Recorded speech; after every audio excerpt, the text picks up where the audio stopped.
아멘. 네, 오늘은 돈 많은 사람 대 지혜로운 사람 둘 중에 선택해보는 시간을 가지도록 하겠습니다. 어느 게 좋습니까?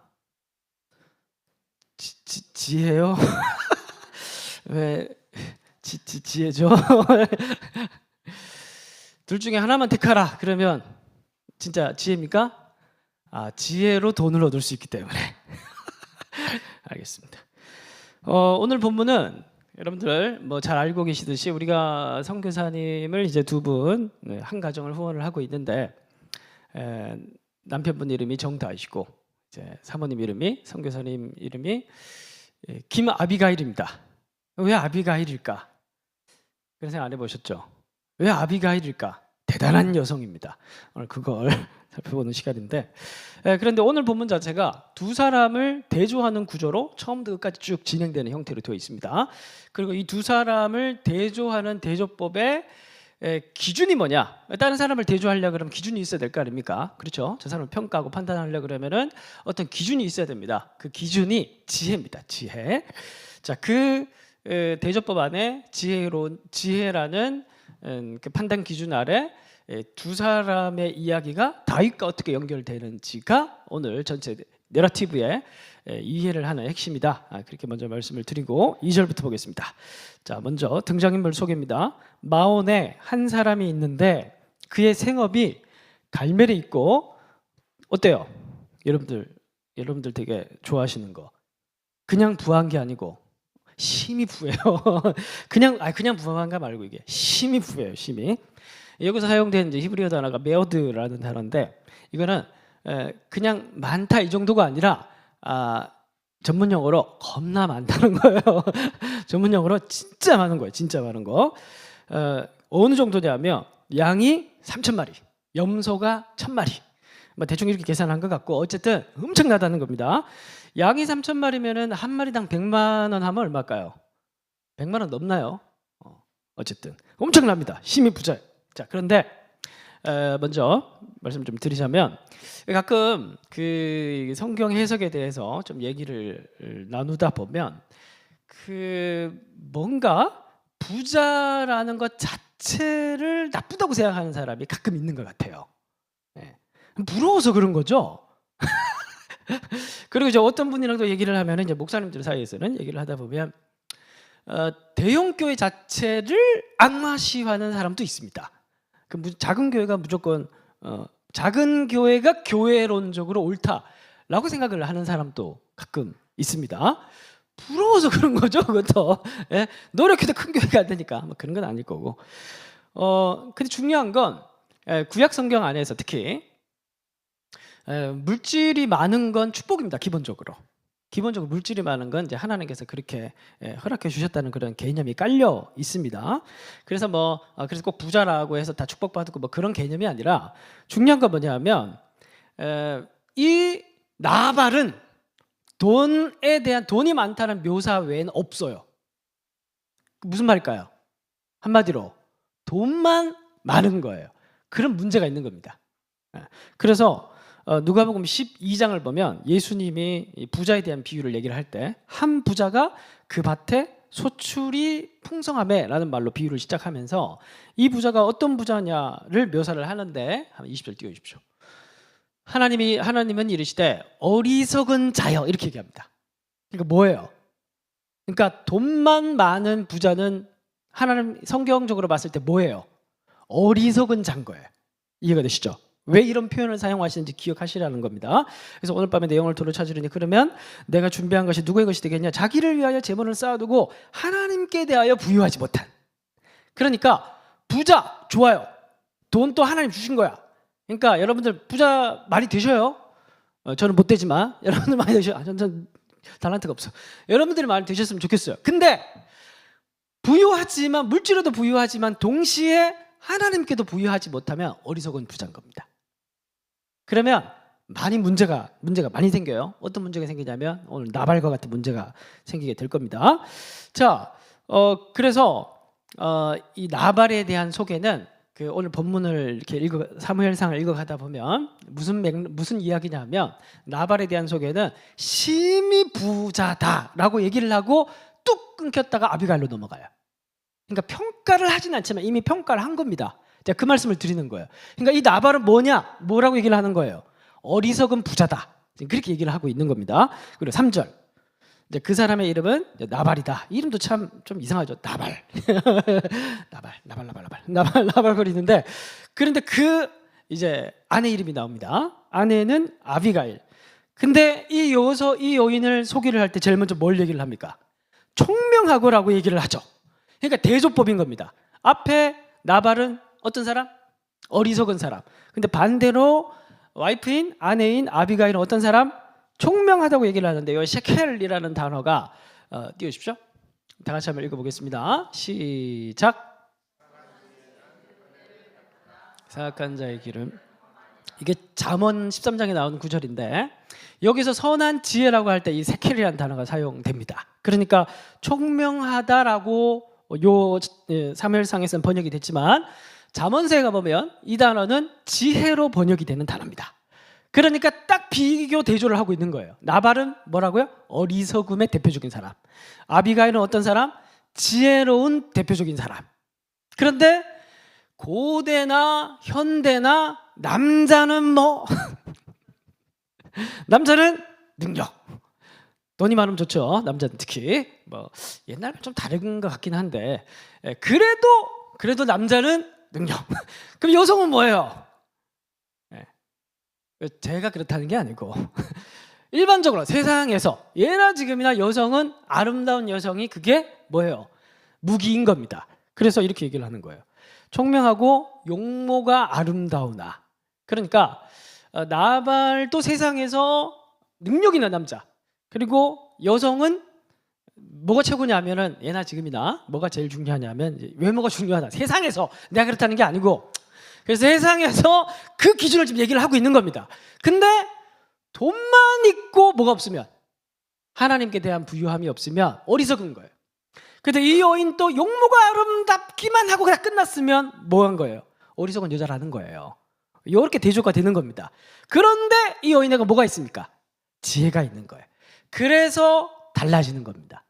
그러니까 이러한 대조법에서 이미 서론에서 복선을 깔고 가고 있습니다. 뭐냐 하면, 그리스도인에게 필요한 건 뭐냐 하면, 부자냐 가난한 자냐가 중요한 게 아니고, 그리고 내가 예쁘냐 못생기냐 이게 중요한 게 아니고, 세상에서 잘 나가는 못하는 이런 것보다 훨씬 중요한 기준이 있는데, 하나님 나라의 관점에서 그게 뭐냐 하면 지혜라는 거예요. 지혜. 그래서 오늘은 이 지혜라는 부분을 좀 계속해서 좀 보게 될 겁니다. 본문이. 그래서 이 여인은 지금 다 가진 여성이라는 거예요. 외모도 뛰어나고 그리고 지혜롭기까지 합니다. 한마디로 현숙한 여인이라는 거예요. 이 복선을 깔아놓고 이제 다윗 이야기로 이제 연결시킬 테니까, 이 어리석은 나발 때문에 뭔가 다윗과 갈등이 생기겠죠. 어리석으니까. 그죠? 그러면은 지혜로운 여인 아비가일이 이 문제를 해결하면서 다윗과 어떤 식으로 연결돼서 새로운 길로 갈 겁니다. 아시겠지만 아비가일이 나중에 어떻게 됩니까? 다윗과 결혼을 하죠. 자, 그 이야기로 이제 가는 거예요. 자, 그래서 4절 봅시다. 이제 얘기는 그냥, 성경은 원래 자세하게 설명 안 하고 그냥 싹 다 요약해버리고 다짜고짜 얘기를 해버립니다. 4절. 다윗이 나발이 자기 양털을 깎는다 함을 광야에서 들은지라. 다윗이 이에 소년 10명을 보내며 그 소년들에게 이르되, 너희는 갈멜로 올라가 나발에게 이르러 내 이름으로 그에게 문안하라. 이렇게 명령하는 장면이 나옵니다. 갑자기. 그러니까 이제 중간에 맥락이 있는데 그건 생략을 했어요. 자, 중요한 건 뭐냐 하면, 다윗이 뭘 들었어요? 나발이 뭘 한다는 얘기를 들었습니까? 양털을 깎는다는 소식을 듣고 누구를 보냈어요? 소년 10명을 보냈습니다. 근데 이 원문에 보면 이 소년은 청소년이 아니라 장정, 그러니까 군사예요. 군사. 그러니까 다윗 밑에 600명의 군사가 있었습니다. 그 600명 중에 10명을 뽑아서 보낸 겁니다. 그랬는데 왜 보냈냐면, 양털을 깎는 행사가 있었기 때문에 보냈다고 얘기를 하죠. 여러분, 그 성경 통독을 좀 많이 하신 분들은 대충 이제 아실 텐데, 압살롬이, 다윗의 나중에 아들들 많죠. 압살롬이 다윗의 아들들을 싹 다 잡아 죽이죠. 거의 다 잡아 죽이죠. 그럴 때 어떤 축제를 벌여놓고 초대를 합니다. 근데 그 축제가 무슨 축제예요? 양털 깎기 축제예요. 그러니까 농사 짓는 사람들에게 추수감사절은 우리가 말한 그 추수감사절이에요. 근데 목축업을 하는 유목민들에게 추수감사절은 양털 깎기입니다. 그러니까 이게 추수감사절인 거예요. 목축업 하는 사람들에게. 그래서 이 소득을 이때까지 하나님께서 베풀어 주셨던 이 목축업과 관련된 이런 것들을 감사하고 제사 지내면서 파티를 여는데 가족과 종들과 그리고 지나가는 거지 새끼라도 들어와서 이 양털 깎는 축제를 보고 먹을 걸 달라고 하면 줘야 되는 절기예요. 이게 율법상 그래요. 그만큼 이 추수감사 축제는 굉장히 베풀고 섬기고 나누고 환대 정신이 극명하게 드러나야 하는 절기예요. 자, 그런데 그러니까 무슨 말이냐면 다윗이 이런 절기를 들었다는 겁니다. 쟤들이 지금 뭐 한다? 지금 추수감사, 목축업, 추수감사. 나발 엄청 부자, 힘이 부자, 추수감사. 소명 10명. 왜 보냈었겠어요? 좀 달라는 거지, 그죠? 좀 달라는 그런 맥락인 겁니다. 자, 그런데 군사 10명을 보내서 먹을 걸 달라고 보냈으니 이거는 뭔가 상황이 어떤 것 같아요? 뺏는 느낌이죠. 강탈한 느낌이죠, 그죠? 자, 그런데 이제 그게 아니라는 걸 좀 설명할 겁니다. 자, 7절 보세요. 내게 양털 깎는 자들이 있다 함을 이제 내가 들었노라. 이제 소년들에게 다윗이 이 말을 전하라고 한 얘기입니다. 다윗이 깡패가 아닌 이유를 좀 설명하고 있어요. 내 목자들이 우리와 함께 있었으나 우리가 그들을 해하지 아니하였고 그들이 갈멜에 있는 동안에 그들의 것을 하나도 잃지 아니하였나니. 이게 생략된 겁니다. 앞에 무슨 일이 있었는데 이게 이제 뭐냐 하면 나발이 양이 이제 3,000마리고 하니까 3,000마리가 동네에서 풀을 뜯으면 어떻게 될까요? 한 3일이면 다 뜯어먹겠죠, 그죠? 그러니까 당시에는 다윗이 목동으로 활동을 할 때 사자와 곰의 입에서부터 양을 구했다는 얘기가 있죠. 그러니까 멀리 나가서 몇 달 동안을 이 양들이나 염소를 데리고 다니면서 이렇게 해야 했었어요. 그런데 그때 많은 위험들이 있었습니다. 뭐 맹수의 위험도 있고 도적들의 위험도 있고 그런 위험들이 늘 노출이 돼야 했었습니다. 그래서 당시 이제 목동들은 기본적으로 전투력도 있어야 됐고 아무튼 그랬습니다. 그래서 이 나발이 여러 사람들을 고용을 해가지고 이 양들을 데리고 저 멀리 이제 보낸 겁니다. 근데 다윗에게는 군사가 600명이 있었습니다. 근데 보니까 이 어마어마한 양떼 무리와 목동들이 많이 이렇게 몰려다니면서 양을 치고 있는 모습을 보고 다윗이 뭐가 될 사람이에요? 뭐 기름 부음 받았어요? 이 사람이 장차 뭐가 될 사람이에요? 왕이 될 사람이죠. 스스로가 목자된 마음으로 은혜를 베풀어서 나발의 재산을 군사들 풀어서 지켜준 겁니다. 그리고는 대가를 받지 않았어요. 대가를 받지 않고 그냥 돌려보냈습니다. 그냥 돌려보냈고 나중에 시간이 지나고 난 이후에 소식이 들려오기를 양털 깎는 축제를 한다더라 라고 얘기를 하니 사람을 보내가지고 내가 그때 너에게 이런 은혜를 베풀었으니 네가 이 소년들에게 뭔가 먹을 것을 줘서 내게 좀 보내줬으면 좋겠다 이렇게 얘기를 하고 있는 그런 맥락이라는 겁니다. 자, 그러니까 지금 이제 다윗이 깡패짓 하고 있는 게 아니라고 지금 말씀을 드린 겁니다. 그래서 8절 보세요. 내 소년들에게 물으면 그들이 내게 말하리라. 그런즉 내 소년들이 내게 은혜를 알게 하라. 자, 우리가부터 여러분들 읽으십시오. 시작. 네. 예. 자, 보세요. 바울이 자꾸 바울이래.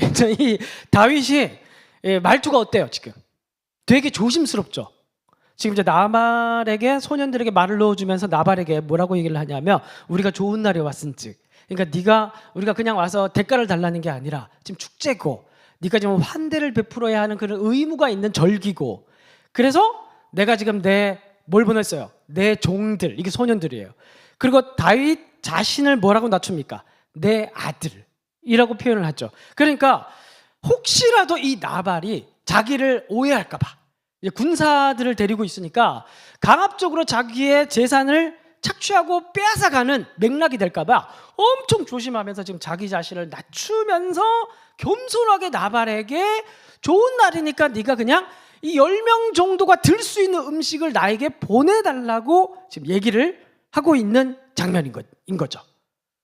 그럼 이제 나발이 이 정도면 그러면 이제 두 가지 이제 반응이 있을 수 있죠. 한 가지는 뭐냐 하면 사울이 두려워서 죄송하다, 사실 좀 거시기하다, 그리고 돌려보낼 수가 있고, 또 하나는 적당히 뭘 손에 쥐어서 이제 돌려보낼 수가 있는데, 근데 이제 문제는 뭐냐면 이 나발은 어리석은 사람이죠.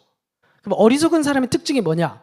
9절 다윗의 소년들이 가서 다윗의 이름으로 이 모든 말을 나발에게 말하기를 마침에, 자 이제 시작입니다. 나발이 이런 사람 꼭 있어요. 스스로 말로 무덤 파는 사람들이 꼭 있습니다. 나발이 다윗의 사람들에게 대답하여 이르되 다윗은 누구며 이새의 아들은 누구냐? 몰라서 묻는 거 아니죠, 그죠? 왜냐하면 당시에 다윗만큼 유명한 사람이 없었거든요. 오늘날로 얘기를 하자면은 지금 대선 출마하는 이 땡땡 야권의 유력 정치인이에요. 그러니까 다음 대권 누구냐라고 얘기를 했을 때 1순위로 떠오르는 사람이 누구냐 하면 다윗이에요. 그리고 다윗은 골리앗을 때려잡은 영웅입니다.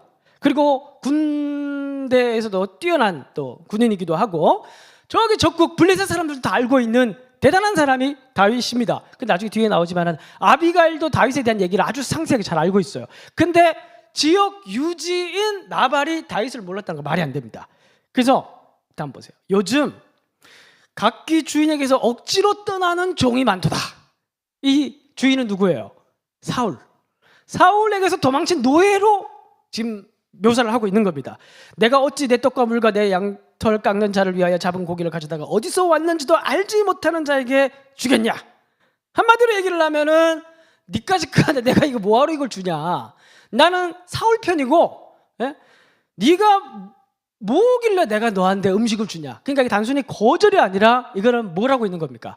조롱과 모욕을 하고 있는 겁니다. 그런데 여러분, 사람이라는 게 이성적이지 않아요. 그래요, 안 그래요? 사람이라는 게 어제는 나를 정말 평생 원수도 어떤 상황이 되면 용서해 주기도 하고, 어떤 요만한 거 가지고 사람 죽일 수도 있는 게 사람인 겁니다. 그죠? 그래서 사실 오늘 이 말씀은 25장 이 말씀, 이 25장 전에 뭐가 있어요? 24장이 있죠. 24장에서는 무슨 내용이 있냐면 똥 싸러 들어온 사울을 죽일 수도 있었는데 놔주잖아요. 그럼 25장 다음은 뭐가 있어요? 26장에 있죠. 26장에서도 사울을 죽일 수도 있었는데 놓아주는 다윗의 이야기가 나옵니다.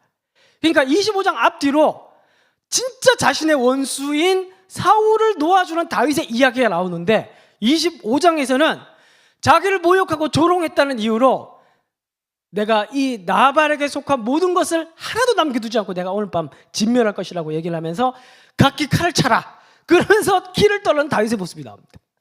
이 사람이 그렇다는 거예요. 근데 사실 이 나발이 잘못하고 있는 가장 근본적인 죄는 뭐냐면 율법이 정한 의무를 지금 제대로 행하지 않고 있는 건데, 신명기 10장 한번 띄워주십시오. 다 같이 한번 읽어보겠습니다. 시작.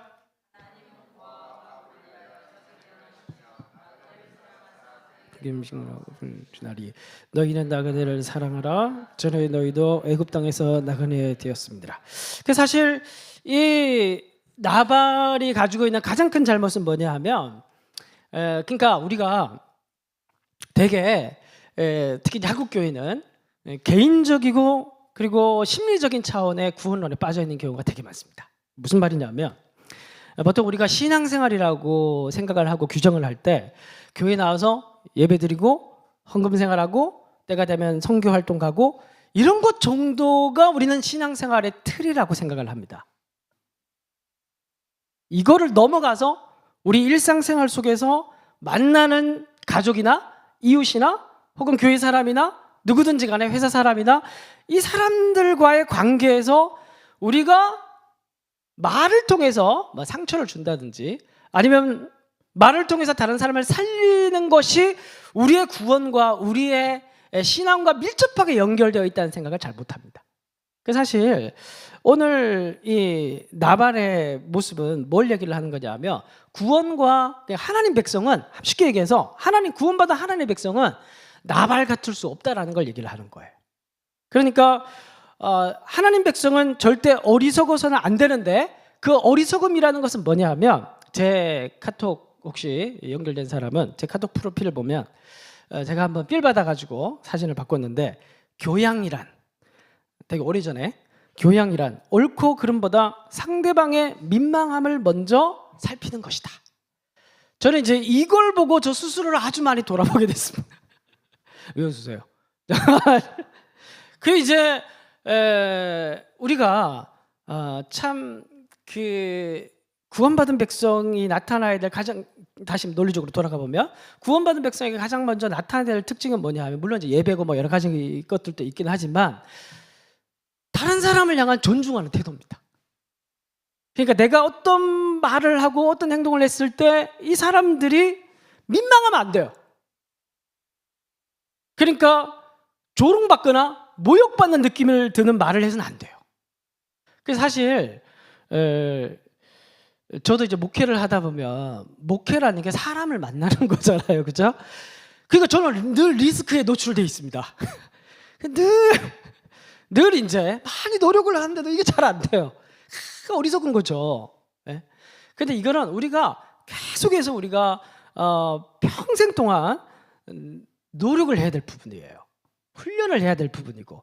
그러니까 우리가 뭐 예배 드리는 건 열심히 노력하고 또 기도해야 되고 성경 통독하고 뭐 이런 건 이제 하나님과 관련된 많이 중요한 거라고 생각을 하는데 내 옆에 내 아내나 남편이나 저희 아내도 계시지만 이런 말씀을 하면 늘 이렇게 좀 죄인스럽고 이렇게 하지만은 참 이게 우리 그리스도인의 구원받은 백성의 표지입니다. 그러니까 내가 어떤 말을 했을 때 이 사람이 모욕감을 느끼거나 존중받지 못하다는 느낌이 들면 나에게 굉장히 큰 문제가 있는 거예요. 그러면 37절 봅시다. 시간 없으니까 결론부터 얘기를 하면 아침에 나발이 포도주에서 깬 후에 그의 아내가 그에게 이 일을 말하며 그가 낙담하여 몸이 돌과같이 되었나니 38절 다 같이 시작. 한 열흘 후에 여호와께서 나발을 치심에 그가 죽으니라. 그러니까 우리 지혜에서도 잠언 말씀도 보면 어리석음의 결과는 사망입니다. 그러니까 어리석어도 되고 안 되고 이런 문제가 아니에요. 어리석음은 사망이에요. 지혜로움은 생명이고 십자가는 지혜입니다. 십자가는 하나님의 능력이기도 하고 또 한편은 지혜이기도 합니다. 구원받은 백성은 반드시 뭐가 나타나야 되냐 하면 지혜로워야 돼요. 근데 이 지혜로운 건 뭔가 세상에서 아주 명철하고 똑똑한 그런 걸 얘기를 하는 게 아니라 다른 사람을 대단히 존중히 여기는 태도. 늘 뭔가를 말을 하고 행동을 할 때 그 사람을 먼저 배려하는 태도를 얘기를 하는 겁니다.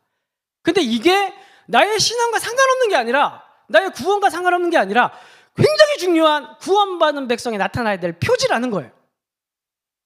이게 떨어져 있는 게 아니라는 걸 얘기를 하고 있는 겁니다. 그래서 여러분들 뭐라고 하는 게 아니라 저 스스로에게 지금 야단치고 있는 거예요. 잘 안 되는데 많이 노력을 해야 돼요. 그래도 저도 이제 제 옛날 모습이란 많이 생각하면 물론 이제 제 가까운 사람들 인정을 잘 안 하지만 많이 변한 것 같아요. 많이 변했는데 많이 변하고 원래 제가 그 MBTI가 ESTJ인데 원래 다 그게 있었습니다. 그게 있었는데 목회를 하다 보니 다 중간으로 6대4로 맞춰지더라고요. 많이 노력을 한 거죠. 살아남기 위해서. 근데 이게 목회자만 그런 게 아니라 사실은 우리가 하나님 믿는 백성들은 늘 우리가 평생을 우리가 노력하고 훈련하고 연습해야 될 게 뭐냐 하면 늘 다른 사람의 안색을 살피는 겁니다. 나로 인해서 저 사람이 혹시 안색이 어두운가 어둡지 않은가를 늘 살피면서 배려하고 존중하고 나로 인해서 이 사람에게 생명이 머물 수 있도록 그렇게 하는 사람이 어떤 사람이다? 지혜로운 사람이라는 거예요. 근데 반대로 그렇게 하지 않을 뿐만 아니라 신경도 안 쓰는 사람은 어떤 사람이에요? 어리석은 사람인데 이 어리석은 사람을 치매 죽으니라. 자, 12절 봅시다. 뭐 그 정도까지는 하지 않을겠지만 그만큼 중요한 주제라는 겁니다. 자, 다윗의 반응을 한번 보세요. 예, 다윗의 소년들이 돌아서 자기 길로 향하여 돌아와 이 모든 말을 그에게 전하매 이제 군사들의 보고를 받았어요. 13절 다윗이 자기 사람들에게 이르되 너희는 각기 칼을 차라. 아니 전에 원수 사울까지 용서했던 사람이 모욕을 당하면 그런 거예요. 사람이 모욕을 당하면 각기 칼을 차라 하니 각기 칼을 차매 다윗도 자기 칼을 차고 400명 가량은 데리고 올라가고 200명은 소유물 곁에 있게 하니라. 전문용어로 하면 이제 뚜껑이 열린 거예요. 뚜껑이 열렸고, 그리고 이제 이 다윗의 마음속에는 분명히 이런 마음이 있었을 겁니다. 내가 돈이 없지 뭐가 없냐? 뭐가 없냐? 저 지방 유지. 사실 보면 이게 다윗은 중앙 관료였잖아요, 그렇죠? 왕과 독대에서 식사하는 사람이었어요. 왕의 사위고. 근데 지금 쫓기는 몸이라고 자기를 이렇게 멸시하고 지금 천시하니까 지금 내가 돈이 없지 가오가 없냐? 아, 칼을 차라. 내가 누군지 보여줄게. 지금 이렇게 하고 있는 장면인 겁니다. 근데 여러분, 자 22절 봅시다. 계속해서 이제 가는 도중에 칼 차고 가는 도중에 다윗이 또 이렇게 얘기를 합니다. 지금 다윗이 점점 분에 못 이겨서 지금 잠식되고 있는 그런 모습을 나타내고 있어요. 내가 그에게 속한 모든 남자 가운데 한 사람이라도 아침까지 남겨두면 하나님은 다윗에게 벌을 내리시고 또 내리시기를 원하노라. 그러니까 한 사람이라도 아침까지 남겨두면이 무슨 말이에요? 진멸하겠다는 거죠. 그리고 하나님은 다윗에게 벌을 내리시기 뭐예요? 조주맹세를 하고 있는 겁니다. 그러니까 지금 이제 다윗은 그러니까 나발의 어리석음으로 인해서 나발은 자기 자신만이 죄를 짓는 게 아니라 지금 이러한 지혜와 어리석음이 왜 중요하냐면 어리석은 사람은 결국에는 자기 자신만 죄를 짓는 게 아니라 우리 옆에 진짜 어리석은 사람 보면 화가 나야 안 나요? 우리 집에 남편 보면 화가 나. 우리 진짜 어리석은 사람들 보면은 막 나까지 죄를 짓잖아. 그래 안 그래요? 어리석음이라는 게 그렇다는 거예요. 다 여러분들 생각나는 사람 있을 겁니까? 여러분 자신을부터 돌아보세요. 남 생각하지 말고. 우리가 이 어리석음이라는 게 자기로 끝나는 게 아니라 이 어리석음이라는 건 자기 자신도 죽음의 자리로 갈 뿐만이 아니라 결국에는 누구까지도 다른 사람까지도 죄를 짓게 만드는 자리까지 실족해 만드는 자리까지 가기 때문에 그래서 이게 어리석음이 되게 무서운 겁니다. 그래서 지금 다윗은 굉장히 큰 위기에 지금 봉착을 한 거예요. 다윗은 지금 잘못하면은 사울도 죽이지 않았던 그래서 5점을 남기지 않았던 그의 커리어에 큰 이제 왕이 되기 전에 큰 5점을 남길 수 있는 그런 지금 상황에 처하게 된 겁니다. 자, 그러면 이런 상황이 대조법이죠. 이제 나발 얘기를 했으니까 이제 아비가일을 통해서 이 문제가 어떻게 해결되는지 그래서 지혜라는 것이 무엇인지 우리가 한번 살펴보고 마무리를 하도록 하겠습니다. 자, 14절 보십시오. 하인들 가운데 하나가 나발의 아내 아비가일에게 말하여 이르되 다윗이 우리 주인에게 문안하러 광야에서 전령들을 보냈거늘 주인이 그들을 모욕하나이다. 이제 하인들이 아비가일에게 보고를 하는 겁니다. 자, 18절 봅시다. 18절. 아비가일이 급히 떡 200덩이를 지혜로운 사람 바로 알아요. 네? 딱 들으면 다 죽겠다. 이 남편이 사고 진짜 제대로 쳤다. 제대로 쳤다. 급히 떡 200덩이와 포도주 2가죽부대와 잡아서 요리한 양 5마리와 볶은 곡식 5스와와 건포도 100송이와 무화과 뭉치 200개를 그러니까 지금 당장 챙길 수 있는 모든 음식들을 싹 다 챙긴 거예요. 싹 다 챙겨가지고 지금 이제 판단이 되게 빠른 거죠. 지금 왜? 무슨 일이 벌어질 수 있어요? 지금 다 생명이 다 죽을 수가 있거든. 생명을 살리기 위해서 보통 문제라는 것이 아니라는 것을 지금 단박에 알아채고 음식을 싹 다 준비해가지고 지금 재빠르게 다윗은 지금 이제 성경 보면 이제 어떠냐면 다윗은 보고를 받고 올라오고 있고 또 보고를 받고 아비가일은 내려오고 있으면서 중간에 만나는 장면인 거예요. 그러면서 빨리 준비해서 내려옵니다.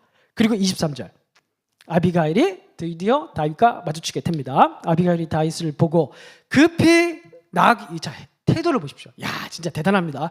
급히 보자마자 나귀에서 내려 다윗 앞에 엎드려 그의 얼굴을 땅에 대니라. 이 행동은 왕을 맞이했을 때의 태도입니다. 그러니까 지금 다윗은 왜 이런 거예요? 지금 다윗은 왜 뚜껑이 열렸어요? 무시당했거든. 무시당한 사람한테는 뭘 해줘야 돼? 올려줘야지. 그러니까 자기를 낮추는 거야.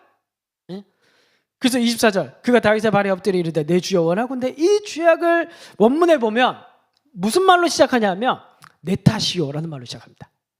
그러니까 아비가일이 다윗을 보자마자 엎드려서 제일 먼저 한 말이 뭐냐 하면 내 탓이요라고 얘기를 합니다. 왜 내 탓이야라고 얘기를 할까요? 25절. 원함날이 내주는 이 불량한 사람 나발을 개의치 마옵소서. 그의 이름이 그에게 적당하니 그의 이름 나발이라. 그는 미련한 자니이다. 요종은 내 주께서 보내신 소년들을 보지 못했습니다.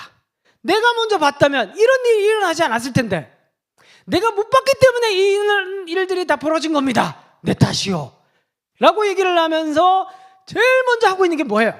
이 다윗이 가지고 있는 지금 끓어오르는 분노를 자기 탓으로 돌리면서 한 몸으로 진노를 받으면서 그 진노를 삭히고 있는 게 아비가일의 모습인데, 누가 떠올라요? 누가 떠올라요? 예수님. 고린도전서 띄워주십시오. 다 같이 읽어보겠습니다. 시작. 죄를 받은 자들에게는 유대인이나 헬라인이나 그리스도인이나 하나님의 능력이 하나의 뭐예요? 지혜. 우리는 보통 십자가를 생각하면 용서, 능력, 죄사함 이런 것을 생각하는데, 십자가는 지혜입니다. 하나님의 지혜입니다. 왜 하나님의 지혜일까요? 하나님 스스로가 끓어오르는 인간들의 죄악을 향한 진노를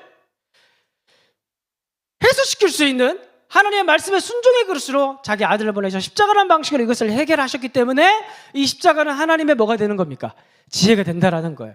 그래서 오늘 우리가 십자가를 믿고 예수를 믿고 구원받았다고 얘기를 하는 것은 뭐냐 하면, 이러한 지혜로운 예수님의 그 방향을 우리도 함께 동의해서 따라가는 걸 얘기를 하는 겁니다. 그러면 우리는 우리가 속한 가정이나 교회나 직장이나 어디서든지 어떤 사람이 되어야 되는 것입니까? 지혜로운 사람이 되어야죠. 그러면 그 지혜로운 사람은 어떤 사람입니까? 우리 주변에 오늘 어젠가 기사를 보니까 대한민국 사람의 절반이 울분에 사로잡혀 있다고 그러더라고요. 기사 보셨어요? 여기서 절반은 지금 다 막 화병이 지금, 예? 아니요, 다 화병이 지금, 예? 우리가 이제 전부 다 십자가의 사역을 해야 되는, 우리 주변에 살아가는 주변 이웃들이 전부 다 둘 중에 하나는 전부 다 울분에 사로잡혀가지고 화병으로 지금 다 그러고 있는 시대 때, 우리가 이제 얼마나 예수님을 닮은 사람으로 살기 좋은 시대입니까? 우리가 이제 뭐가 되는 거예요? 진노바지가 되는 겁니다. 우리 다른 사람들의 뭘? 내 탓이오. 그걸 따라해 봅시다. 내 탓이오. 이 말하기 진짜 어렵거든요, 여러분. 진짜 어려워요. 그래 안 그래요? 그래 안 그래요? 진짜 이 말하기 어렵거든요.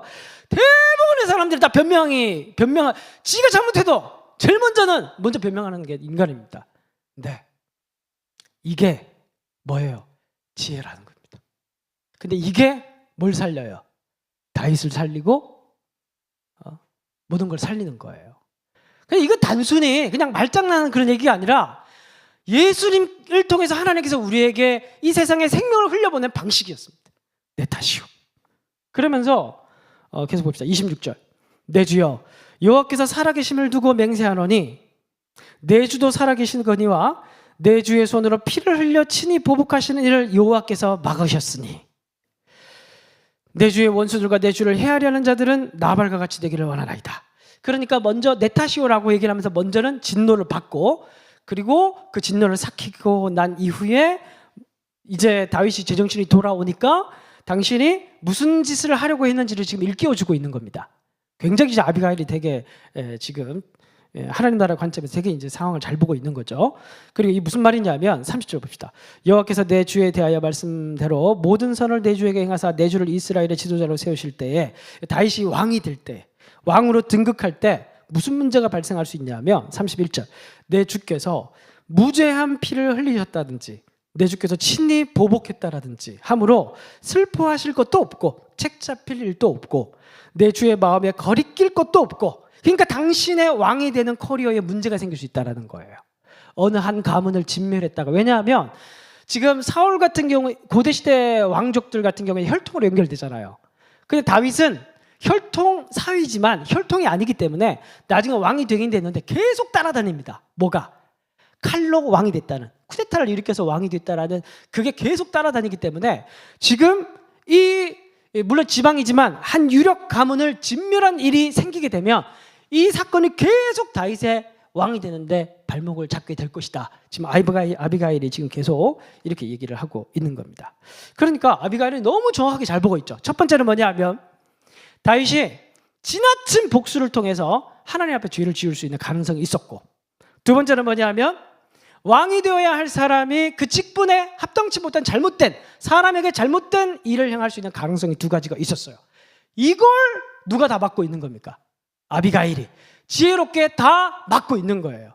진짜 지혜로운 그리스도인의 태도는 뭐냐면 자기 혼자만 죄를 안 짓는 게 아니라 다른 사람도 죄 짓게 않게 하는 게 그리스도인입니다. 그게 지혜라는 거예요. 마쳤습니다. 그래서 여러분 오늘 밤 우리가 기도를 할 때도 우리가 늘 기억을 해야 될 게 뭐냐면 지혜롭게 기도를 해야 되는 거예요. 지혜도 이제 기도도 물론 이제 신앙을 처음 시작할 때는 이제 뭐 자기의 복을 위해서 아니면 자기의 문제를 위해서 이제 막 기도를 하지만 우리가 늘 기억을 해야 될 건 뭐냐면 우리는 예수님의 십자가를 쫓는 지혜로운 사람들이라는 겁니다. 그래서 우리는 기도라는 것도 늘 나 자신만 기도하는 게 아니라 다른 사람이 죄악으로 가는 그 길을 막는 기도, 이 세상을 살리는 기도, 공동체를 살리는 기도, 그렇게 해갈 때 그 속에서 사실 나의 구원도 나의 생명도 거기에서 살아갈 수가 있는 것입니다. 오늘 밤도 그런 지혜로운 기도를 할 수 있는 저와 여러분들이 되시기를 바랍니다.